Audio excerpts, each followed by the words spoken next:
Monsieur Dupont veut devenir franchiseur. Il a développé un concept qui marche bien et plusieurs personnes l'ont approché pour reproduire son concept. Il télécharge sur le web un contrat de franchise standard qu'il fait revoir par un avocat qui traite habituellement de ces questions de droit des sociétés. Bientôt, son réseau compte de nombreux franchisés qui s'approvisionnent tous auprès de lui. Monsieur Durand, un franchisé, cesse de payer ses redevances et choisit de s'approvisionner auprès d'un autre fournisseur. Il crée une enseigne avec un logo et un nom proche de l'enseigne de Monsieur Dupont. Il se sert de tout ce qu'il a appris auprès du réseau de Monsieur Dupont, technique de vente, présentation des produits, et conserve les mêmes agencements.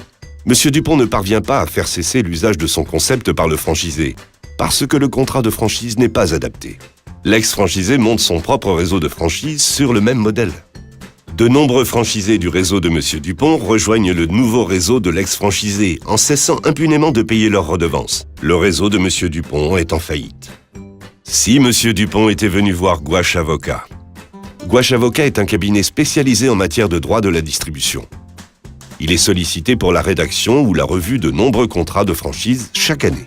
La rédaction du contrat commence par une longue discussion relative à l'organisation du futur réseau. Le cabinet procède également à la protection des données essentielles sans lesquelles les franchisés ne peuvent être autonomes, la marque, le concept. Le contrat est rédigé sur mesure et conçu comme le reflet de l'organisation voulue par le franchiseur.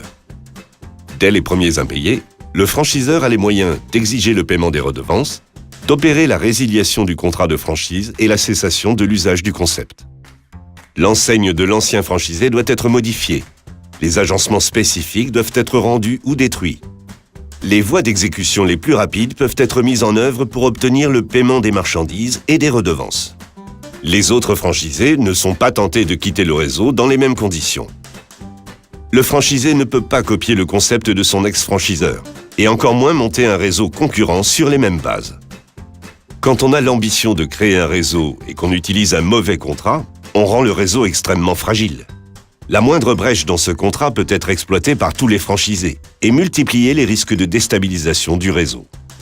Choisir un avocat qui pratique quotidiennement la rédaction de contrats de distribution et le contentieux de ces contrats, c'est se donner toutes les chances de construire un réseau pérenne.